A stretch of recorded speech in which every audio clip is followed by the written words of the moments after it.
കുതന്ത്ര തന്ത്രമൊന്നും അറിയില്ലടാ, കുടിച്ച കള്ള് കള്ളമൊന്നും പറയില്ലടാ, കുതന്ത്ര തന്ത്രമൊന്നും അറിയില്ലടാ. എന്താണ് സഖാവേ? കുതന്ത്ര തന്ത്രമൊന്നും അറിയില്ല. രണ്ടാമത്തെ വരി കുടിച്ച കള്ള് കള്ളമൊന്നും പറയില്ല. അതാണ് ശരി. കുടിച്ച കള്ള് കള്ളമൊന്നും പറയില്ല. സത്യമാണ് സഖാവേ. സഖാവ് പറഞ്ഞതല്ല സത്യം. ഞാൻ ഇന്ന് കണ്ടായിരുന്നു സഖാവ് പറഞ്ഞൊക്കെ. എനിക്കിങ്ങനെ ഇഷ്ടമായി സഖാവേ. സഖാക്കന്മാരല്ലേലും കുടിച്ച കള്ള ഒന്നും പറയാത്ത സഖാക്കന്മാരാ. തന്ത്രങ്ങളൊന്നും അറിയാത്ത സഖാക്കൾ. എനിക്കങ്ങ് ഇഷ്ടമായി സഖാവേ. എനിക്കൊരു സംശയം. ഈ വേടനെ പോലും ഞങ്ങൾ അങ്ങ് സ്വീകരിച്ചു. അത് നിങ്ങൾ ഇത്ര പ്രശ്നമാക്കേണ്ട കാര്യമൊന്നുമില്ല. ഞാൻ അതൊന്നുമല്ല ഉദ്ദേശിച്ചത്. നിങ്ങൾ എന്തിനാണ് എന്തെങ്കിലുമൊക്കെ കിട്ടുമ്പോഴേക്കും അങ്ങനെ ആക്കുന്നത്? നമ്മൾ ആരെങ്കിലും പറയുമ്പോൾ നമ്മളിങ്ങനെ നോക്കി നിൽക്കാൻ പാടില്ല. അത് എന്റെ അടുത്ത് തന്നെ വന്ന് ചോദിക്കുക. എന്നിട്ട് നീ അല്ല ഈ പോലും എന്താണ്? അപ്പൊ നമ്മള് ശ്രീകുമാരൻ തമ്പീനെ പോലും എന്നൊക്കെ പറയില്ലേ? അതുപോലെ തന്നെ ഒരു എഴുത്തുകാരനല്ലേ അയാള്. അപ്പൊ വയലാറും ONV ശ്രീകുമാരൻ തമ്പി. നിങ്ങൾ വളച്ചൊടിക്കേണ്ട കാര്യമൊന്നുമില്ല. ഞാൻ പറഞ്ഞത് വേടൻ നന്നായിട്ട് എഴുതുന്ന ഒരാളല്ലേ, അങ്ങനെ ഉദ്ദേശിച്ചിട്ടുള്ളൂ. നമ്മുടെ ONV എല്ലാരും ക്ഷമിക്കണം കേട്ടോ, പൊറുക്കണേ ഈശ്വര. ONV ശ്രീകുമാരൻ തമ്പി വയലാറ് ഇവരെ ഒക്കെ പോലെയാണ് വേടനല്ലേ. നീ ഇങ്ങനെ മാധ്യമപ്രവർത്തകരെ പോലെ വളച്ചൊടിച്ച് സംസാരിക്കരുത് പ്ലീസ്. അല്ലേലേ എനിക്കൊരു കാര്യം അറിയാം. ഞാൻ മാധ്യമ പ്രവർത്തകൻ. എനിക്ക് എന്തോരം ഇഷ്ടമാണെന്ന് അറിയാമോ ചെറിയാച്ചനെ. ചെറിയാച്ചൻ ഞാനൊരു കാര്യം ചോദിച്ചോട്ടെ? അല്ലേലും എനിക്ക് ചോദിക്കണം. അതല്ല സഖാവേ, സഖാവിന് അല്ലേലും ഈ പുകയൊക്കെ വലിക്കുന്നവരോട് ഭയങ്കര മമതയാണ് എനിക്ക്. നേരത്തെ സഖാവ് പറഞ്ഞിട്ടുണ്ട് സഖാവും ബീഡിയും പുകയൊക്കെ വലിക്കും പിള്ളേരൊക്കെ. അതൊക്കെ എൻജോയ് ചെയ്യേണ്ട കാര്യങ്ങളല്ലേ? അതെ, അതൊക്കെ അവരുടെ പ്രായത്തില് എൻജോയ് ചെയ്യേണ്ട കാര്യങ്ങൾ. അതൊക്കെ നമ്മൾ എന്തിനാണ് വിമർശിക്കാൻ നിൽക്കുന്നത്? ആരാണ് അങ്ങനെ ചെയ്യാത്തതല്ലേ? കുടിച്ച കള്ള് കള്ളമൊന്നും പറയില്ലടാ. അതല്ല സഖാവേ, ഈ അവാർഡ് നമ്മുടെ വേടന് കൊടുത്തപ്പോഴേ സഖാവിന്റെ ചങ്ക ഒരേ വേവാണല്ലോ. അപ്പം ഇത് എല്ലാരും കൂടിയാണോ ഇത് തീരുമാനിച്ചത്? അല്ല ഇച്ചിരി കല്ലുകടിയൊക്കെ എവിടെയൊക്കെ ഉണ്ടെന്ന് പറയുന്ന കേട്ടു. അങ്ങനെയൊന്നുമില്ല. എല്ലാവരും കൂടി ഒരുമിച്ചെടുത്ത തീരുമാന പ്രകാരമാണ് ഇത് ചെയ്തിരിക്കുന്നത്. അല്ലേലും എനിക്കറിയാം ചെറിയാച്ചൻ ചില ട്രോളുകളിലൊക്കെ ചെന്നങ്ങ് പെടുവന്നു. അതുകൊണ്ടില്ല ഈ പോലും ഒന്നും ഒരു വേടിട്ടി ഈ ഇപ്പത്തെ നാട്ടിലൊന്നും പറയാൻ വയ്യ. എന്തെങ്കിലും പറഞ്ഞ അപ്പ അതെടുത്ത് ട്രോളാക്കും. സഖാവ് ഒന്നും പറയണ്ട, പ്രവൃത്തി തന്നെ സഖാവിന്റെ പ്രശ്നമാണ്. അമ്മയ്ക്കൊരു ഉമ്മ എന്നും പറഞ്ഞോണ്ട് ഇപ്പൊ മൊത്തത്തിൽ ട്രോളാണ്. സഖാവ് ഒന്നും പറയണ്ട, ഞാൻ ഇനി കൂടുതലൊന്നും പറയണ്ട. സഖാവ് എന്ന് വിളിക്കാൻ പോലും എനിക്ക് തോന്നില്ല. ആൾ ദൈവങ്ങൾ പറഞ്ഞുകൊണ്ട് നടന്ന സഖാക്കന്മാരാ ഒരു ഉമ്മ കൊടുക്കാൻ പോയി. ഇത്രയ്ക്ക് ഉമ്മയ്ക്ക് ക്ഷാമാണോ സഖാവേ? സ്വന്തം അമ്മയ്ക്ക് ഒരു ഉമ്മ കൊടുത്തൂടെ? അയ്യോ, അമ്മയുടെ കാര്യം പറഞ്ഞപ്പോഴേ എന്റെ പൊന്നു സഖാവേ, 80-85 വയസ്സിരിക്കുന്ന എന്റെ വീട്ടിൽ ഒരു തള്ളയുണ്ടെന്ന് പറഞ്ഞ സഖാവാ. അയ്യോ, പെൻഷൻ പറ്റിയിരിക്കുന്നത് നാട്ടുകാരുടെ കാശും വിട്ടു കുടിക്കുന്നെന്ന് പറഞ്ഞ സഖാവിനോട് ഇനി അമ്മയുടെ കാര്യം. ആ അമ്മയോടില്ലാത്ത സ്നേഹവും ഉമ്മയും കടപ്പാടാണ് ഇന്നാള് ഞാൻ കണ്ട ആ ഉമ്മ. അയ്യോ, തിരിച്ചു പിടിച്ചോർപ്പം കൊടുക്കുന്ന കണ്ടപ്പോ എന്തൊരു എന്റെ ചങ്കിന്റെ രോമാഞ്ചം. വളച്ചൊടിക്കുന്നതാണ്. നിങ്ങൾ മാധ്യമപ്രവർത്തകരെല്ലാം വളച്ചൊടിക്കാൻ വേണ്ടിയാണോ നിങ്ങൾ ഇങ്ങനെ വരുന്നത്? സഖാവിന് അമ്മമാരോട് ഭയങ്കര ഇഷ്ടമാണ് സഖാവ്. അതെ, എനിക്ക് അമ്മമാരോട് ഭയങ്കര ഇഷ്ടം. അമ്മമാരെ നമ്മൾ ബഹുമാനിക്കണം, സ്നേഹിക്കണം എന്നാണെങ്കിൽ ഉമ്മയും കൊടുക്കണം. കൂടുതൽ ഭരണഘടനയെ പറ്റിയൊന്നും പറയരുത്. നാളെ ഒരു ഭരണഘടനയെ പറ്റി പറഞ്ഞതിന്റെ കേസ് ഇപ്പോഴും നടന്നുകൊണ്ടിരിക്കുകയാണ്. എന്തായിരുന്നു പറഞ്ഞാൽ ബ്രിട്ടീഷുകാരെ എവിടുന്നോ കൊണ്ടുവന്ന കുറെ എണ്ണം ഇപ്പൊ നടത്തിക്കൊണ്ടിരിക്കുകയാണ്. പിന്നെന്തുവാണ് പറഞ്ഞത്? എഴുതി വെച്ചേക്കുന്ന വാചകം അതുപടി സ്വീകരിക്കാം, മതേതരത്വം ജനാധിപത്യം തുടങ്ങിയ കുന്തവും കൊടച്ചക്രവും. ആ കുന്തത്തും കൊടച്ചക്രം ഇതുവരെ മാറിയിട്ടില്ല. ഇപ്പോഴും ആൾക്കാരെടുത്തിട്ട് ട്രോളിക്കൊണ്ടിരിക്കുക. എന്നിട്ട് എന്തിനാ സഖാവേ ഇങ്ങനെ ആവശ്യമില്ലാതെ ആൾക്കാരുടെ ട്രോള് വാങ്ങിക്കാൻ ഇങ്ങനെ നടക്കുന്നത്? അതെ അതെ, എന്തിനാണ് നിങ്ങൾ ഞങ്ങളെ പിന്നാലെ ഇങ്ങനെ നടക്കുന്നത്? സഖാവ് ഇന്ന് വേറൊരു തള്ളും കൂടെ തള്ളുന്ന കണ്ടായിരുന്നു. ഞാൻ കൊടുത്തിട്ടുള്ള 5 അവാർഡ് കയ്യടിയായിരുന്നു. ബഹുത്തച്ച കയ്യടിയായിരുന്നു. 5 വർഷത്തെ ഞാനുള്ളപ്പോഴുള്ള എല്ലാ അവാർഡും കയ്യടി തന്നെയാണ് ലഭിച്ചിട്ടുള്ളത്. അർഹപ്പെട്ടവർക്ക് മാത്രമേ ഞാൻ കൊടുത്തിട്ടുള്ളൂ. ഇപ്പൊ വേടനാണെങ്കിൽ പോലും ഞങ്ങൾ കൊടുത്തില്ല. ഇപ്പോ അല്ല സഖാവിന് ഈ പോക്കയോടും ഈ പറയുന്ന കുതന്ത്രത്തോടും ഈ പറയുന്ന കള്ളിനോടും എഴുത്തിനാണ് അവര് നന്നായിട്ട്. ഇപ്പൊ ശ്രീകുമാരൻ തമ്പിയൊക്കെ പോലില്ലേ, അതുപോലെ തന്നെയല്ലേ നമ്മുടെ വേടനും. അത്രയും ഞാൻ ഉദ്ദേശിച്ചിട്ടുള്ളൂ. മനസ്സിലായോ? അവരുടെ നന്നായിട്ട് എഴുതുന്നില്ലേ?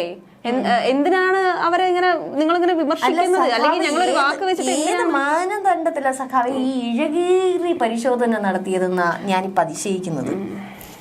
സഖാവെ എനിക്ക് സത്യം പറഞ്ഞ സഖാവെന്ന് ഞങ്ങൾ അർഹപ്പെട്ടവർക്ക് മാത്രമേ ഇന്ന് വരെ അവാർഡ് പ്രഖ്യാപനങ്ങളിൽ ഉൾപ്പെടുത്തിയിട്ടുള്ളൂ, അവാർഡ് കൊടുത്തിട്ടുള്ളൂ. എന്റെ പൊന്നു ചെറിയ ചായ, ഈ മാധ്യമങ്ങളുടെ മുമ്പ് ഇങ്ങനെ കിടന്ന് തള്ളല്ലേ.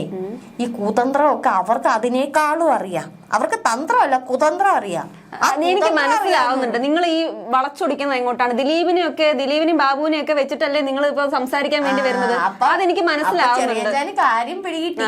അന്ന് ദിലീപിന്റെ വിഷയത്തിൽ എന്തായിരുന്നു ചെറിയച്ചാൻ പറഞ്ഞിരുന്നത്? ഇങ്ങനെയുള്ളവർക്കൊന്നും അത് വലിയൊരു സംഭവമായിരുന്നു അത് ആ സമയത്ത്. അതായത് കഞ്ചാവ് അടിച്ച് പെണ്ണും പിടിച്ച് നടക്കുന്നവനെ വേദിയിൽ കൊണ്ടുവന്ന് ഇരുത്തുക, അവാർഡ് കൊടുക്കുക, ആദരിക്കുക. ഇപ്പോഴും തെളിവുണ്ടോ?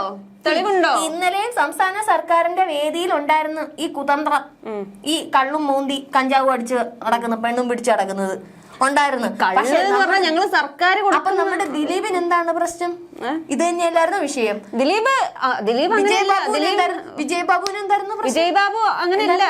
അത് എന്തായിരുന്നു പ്രശ്നം? അത് അങ്ങനെയല്ല. അതങ്ങനെയല്ല മനസ്സിലാക്കേണ്ടത്. കൊടുക്കാൻ പറ്റത്തില്ല. അവസാനം എന്തായി? വിജയബാബുവിന്റെ ഹോമിന് എവിടുന്ന് കിട്ടി? പിന്നെ അവാർഡ് കൊടുക്കേണ്ടി വന്നു.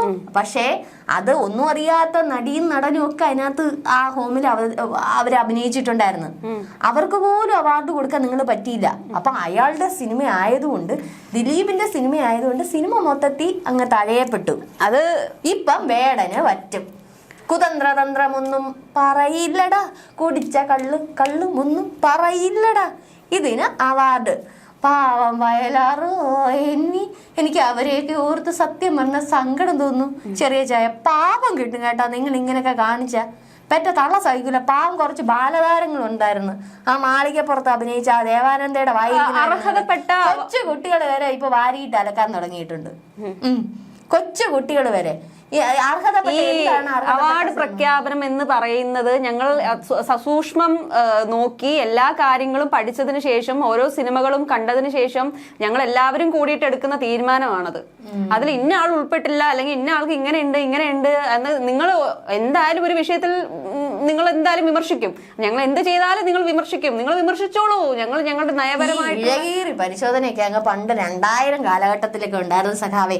അന്ന് ഇതുപോലെ ഒരു അവാർഡ് ചടങ്ങിൽ സഖാവിന് ഓർമ്മയുണ്ടോ? മറ്റേ ഇല്ല സിനിമയുണ്ടല്ലോ, തിരനുരയും കവിളുകളിൽ അല്ല സാഗര സൗന്ദര്യം. ആ പാട്ട് അറിയാമോ സഖാവിന്? അതിന്റെ കൂട്ടത്തിൽ ഇന്ന് വേറൊരു പാട്ടായിരുന്നു പച്ചപ്പനന്തത്തെ. ഈ 2 പാട്ടായിരുന്നു അവസാനം വന്നത്. അവസാനം പച്ചപ്പനന്തത്തേക്ക് കൊടുത്ത്. എന്താണ് തിരനുരയും മാറാൻ കാരണം? തിരനുരയും ചുരുളുകളിൽ സാഗര സൗന്ദര്യം. അവിടെ സാഗര സൗന്ദര്യം എന്ന് വിശേഷിപ്പിച്ച സ്ത്രീയായിരുന്നു. അപ്പൊ സ്ത്രീയെ സാഗര സൗന്ദര്യം എന്ന് പറഞ്ഞ വിശേഷിപ്പിച്ചാൽ അത് കൊള്ളാം. പക്ഷെ നുരഞ്ഞു വരുന്ന എന്താണ്? വാർദ്ധക്യത്തെയാണ് കാണിക്കുന്നത്, വെള്ളയാണ് കാണിക്കുന്നത്. അതുകൊണ്ടാണ് ആ അതാണ് ഇഴകീറി പരിശോധന. അങ്ങനെ പരിശോധിച്ചാണ് ആ അവാർഡ് അപ്പൊ പച്ചപ്പനന്തത്തേക്ക് പോയത്. ഇത്തരത്തിലുള്ള അവാർഡുകളൊക്കെ പണ്ടും പ്രഖ്യാപിച്ചിട്ടുണ്ട്, സിനിമ പോലും. ഇപ്പൊ വരുന്ന സിനിമ മഞ്ഞുമ്മൽ ബോയ്സ് എടുത്തിട്ടങ്ങൾക്ക് എന്തോ ഒരു അവാർഡുകളാ. എന്താ ആവേശം ഹിറ്റ് സിനിമയല്ലേ? ആവേശ ഹിറ്റ് സിനിമ. എന്താ ഞങ്ങളുടെ ഫഹദിന് എന്താ പ്രശ്നം? അതിനേക്കാൾ സ്ക്രിപ്റ്റഡ് അല്ലായിരുന്നു കിഷ്കിന്ദ കാണ്ഡം? അതിനേക്കാളും സ്ക്രിപ്റ്റഡ് അല്ലായിരുന്നു മറ്റേ ഉർവശി അഭിനയിച്ച സിനിമ? അങ്ങനെ എത്ര സിനിമകളുണ്ടായിരുന്നു. പക്ഷെ നിങ്ങൾ മഞ്ഞുമ്മൽ ബോയ്സിന് മാത്രം അങ്ങ് വാരിയിട്ട് കൊടുത്തത് ചില റൂട്ടുകൾ പിടിച്ച്. ഇത്തവണത്തെ സംസ്ഥാന അവാർഡ് 8 നില പൊട്ടി. നിങ്ങൾ എപ്പോഴാണ് പറയാത്തത്? എല്ലാ തവണ ഞങ്ങൾ സംസ്ഥാന അവാർഡ് കൊടുത്താലും നിങ്ങൾ ഇതുപോലെ എന്തെങ്കിലും ചീങ്കണ്ടി വിഷയങ്ങൾ എടുത്തുകൊണ്ട്. ചെറിയ ചായ, എന്റെ പൊന്നു ചെറിയ ചായ, എനിക്ക് അങ്ങയോടുള്ള സ്നേഹം എനിക്കറിയാം. എനിക്ക് എന്ത് നാട്ടുകാർ ഇങ്ങനെ പറയുന്ന ഏകം എനിക്ക് എന്റെ നാട്ടുകാർ പറയുന്ന മാതിരിയല്ല തോന്നുന്നത്. നീ തന്നെ എടുത്ത് പറയുന്ന മാതിരിയാ തോന്നുന്നത്. സ്വന്തം അണി തന്നെ നമ്മളെ സഖാക്കളെ ഒറ്റ കൊടുക്കുക എന്ന് പറയുമ്പോ വേണ്ട. ഞാന് ഒരു തിരുത്തൽ പാർട്ടിയാണ്. ഒന്ന് മനസ്സിലാക്ക്. നീ എന്നെ തിരുത്താനൊന്നും ആയിട്ടില്ല. ഞാനൊന്ന് പറയുന്നതിനെങ്കിലും ഒരു വില തരൂ. എനിക്കങ്ങ് അഗാധമായിട്ടുള്ള സ്നേഹം. കാരണം ഇങ്ങനെ നിങ്ങളെയൊക്കെ ഇങ്ങനെ വാരി അങ്ങ് അലക്കുവാണ്. ആര്? നീയോ? മൊത്തത്തിൽ വാരി അലക്കുവാണ് ഈ ജനം. ആ കമന്റുകളെങ്കിലും സോഷ്യൽ മീഡിയ എങ്കിലും ഒന്ന് തുറന്നു വെച്ച് നോക്ക സഖാവേ. അത്രയ്ക്ക് വാരി അലക്ക സങ്കടം കൊണ്ട് അങ്ങനെ തന്നെയാണ്. നിങ്ങൾ ഒരു വാക്ക് എന്നോട് ചോദിച്ചിട്ട് ഒന്ന് പ്രഖ്യാപനം ചെയ്തുകൂടായിരുന്നു? അല്ല, ഞാൻ പിന്നെ പറഞ്ഞു തരുമായിരുന്നല്ലോ. നല്ലത് പറഞ്ഞു. അത്രയ്ക്കും ഗതികെട്ട പാർട്ടിയായിട്ട് CPM മാറിയിട്ടില്ല. ആ അത്രയ്ക്ക് ഗതികെട്ട അവസ്ഥയിലായി ഇപ്പൊ CPM എന്തായാലും വാരി കോരി എല്ലാവർക്കും അവാർഡ് കൊടുത്ത് ഇപ്പൊ CPM ദാ കിടക്കുന്നു. ഇനി തിരുത്തൽ പാർട്ടി എന്ന് പറയുന്നത് ഞങ്ങളുടെ അവസ്ഥ അതിനേക്കാളും കടക്ക് പുറത്താണ്. ഇപ്പൊ എന്തായാലും ജനങ്ങളെല്ലാം കൂടെ ഇപ്പൊ മൊത്തത്തിൽ കടക്ക് പുറത്ത് പറയാൻ കാത്തിരുന്നു. സജി ചെറിയ ഇനി ഒരു 6 മാസം കൂടെ ഉള്ളൂ. സഖാവേന്ന് വിളിച്ച നാവുകൊണ്ട് ഞാൻ പറയാണ്, ഇനിയെങ്കിലും പുകയടിച്ചോണ്ട് ഇരിക്കാതെ ഇച്ചിരി ലെവലായിട്ട് ചിന്തിക്ക്. ഞങ്ങള് ഇനിയും അധികാരത്തിൽ വരും. 3ാം പിണറായി സർക്കാർ അധികാരത്തിൽ വരും. നമുക്ക് കണ്ടറിയാം. കിഷ്കിന്താ കാണ്ട. ഓ